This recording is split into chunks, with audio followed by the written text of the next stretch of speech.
నిజామాబాద్లో జాతీయ పసుపు బోర్డును వర్చువల్గా ప్రారంభించారు కేంద్ర మంత్రి పీయూష్ గోయల్. పసుపు రైతుల జీవితాల్లో మోడీ వెలుగులు నింపారన్న ఆయన మోడీ ఇచ్చిన మాటను నిలబెట్టుకున్నారని తెలిపారు.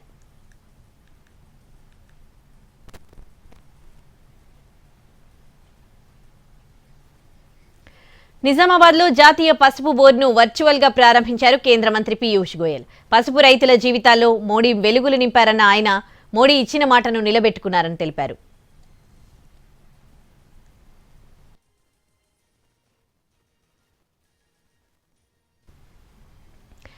జాతీయ పసుపు బోర్డు చైర్మన్ రైతు బిడ్డకు అవకాశం కల్పించడం ఆనందంగా ఉందన్నారు. చైర్మన్ పల్లె గంగారెడ్డి నాణ్యమైన పసుపు పండించాలని రైతులను కోరారు. పసుపు పంటకు పూర్వ వైభవం వస్తుందని ఆశాభావం వ్యక్తం చేశారు. జాతీయ పసుపు బోర్డు విధి విధానాలను త్వరలో ఖరారు చేస్తామంటున్న పసుపు బోర్డు చైర్మన్ తో మా ప్రతినిధి బాలకుమార్ ఫేస్ టు ఫేస్. జాతీయ పసుపు బోర్డు కార్యాలయం ఏర్పాటైంది. వాళ్ళ ప్రారంభోత్సవ కార్యక్రమం అట్టహాసంగా జరిగింది.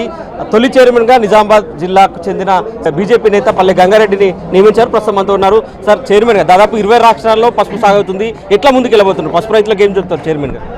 అందరి సహకారంతోనే పసుపు బోర్డు ఏర్పాటు చేసుకోవడం జరిగింది.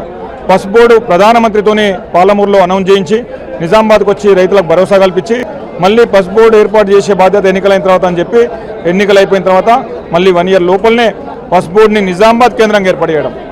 దేశంలో అనేక రాష్ట్రాలు పోటీ పడ్డప్పటికి కూడా తెలంగాణ కంటే ఎక్కువ ప్రొడక్షన్ చేస్తున్నట్టు మహారాష్ట్ర కానీ, తమిళనాడు కానీ, కర్ణాటక కానీ ఈ రాష్ట్రాలు పోటీ పడ్డప్పటికి కూడా అనేక సంవత్సరాలు పోరాటం చేసినటువంటి రైతులు, దానికోసం నిరంతరం శ్రమించినటువంటి రైతులు, కాబట్టి ఆ ప్రాంతంలో ఉంటేనే బాగుంటున్నటువంటి ఆలోచనతో మోదీ గారు మన గౌరవ పార్లమెంట్ సభ్యులు చెప్పినటువంటి విషయాన్ని అర్థం చేసుకుని ఈ నిజామాబాద్కు కేంద్రీయ కార్యాలయాన్ని కేటాయించినందుకు కేంద్ర భారతీయ జనతా పార్టీ నాయకత్వానికి, కేంద్ర ప్రభుత్వానికి, రాష్ట్ర బీజేపీ నాయకత్వానికి, కేంద్ర మంత్రులకు ప్రత్యేకంగా ధన్యవాదాలు తెలియజేసుకుంటూ, సార్, ఎట్లా ఉండబోతుంది విధి విధానాలు ఎట్లా ఉండబోతుంది? పసుపు రైతులకు ఈ బోర్డు వల్ల ఎటువంటి ఉపయోగం ఉంటుంది? పసుపు రైతు బోర్డు ఫార్మేషన్ ఈ రోజు అయింది. విధి విధానాలు కొంతవరకు ఖరారైన ఇంకో కొన్ని ఖరారు చేయాల్సిన అవసరం ఉంది. కాబట్టి పసుపు రైతులకు గత 2 సంవత్సరాలుగా ఈ పసుపు స్పైసెస్ బోర్డు ద్వారా మనము బాయిల్డ్ మిషన్స్ కానీ సబ్సిడీ పైన, అదేవిధంగా టార్పాలిన్స్ కానీ పసుపు వర్షంగా పడితే తడిసిపోకుండా అదేవిధంగా ఆరబెట్టుకోవడానికి ప్లాట్ఫామ్స్ కానీ, అదేవిధంగా రైతులకు సంబంధించినటువంటి ఏదైనా ట్రాన్స్పోర్ట్ విషయంలో కానీ ఇవన్నిటి మీద సబ్సిడీ ఇచ్చి వాళ్ళని ప్రోత్సహిస్తుంది. రైతులు చాలా మంది రైతులు తెలంగాణ కావచ్చు, మన నిజామాబాద్ జిల్లాలో పసుపు సాగుకు దూరం అవుతున్నారు. అట్లాంటి దూరం అవుతున్న రైతులకు చైర్మన్గా ఏం చెప్తారు? పసుపు సాగుని మళ్ళీ ఇంకా ఎక్కువ ఏరియా ప్రొడక్షన్ చేయడానికి నా వంతు నేను కృషి చేస్తాను.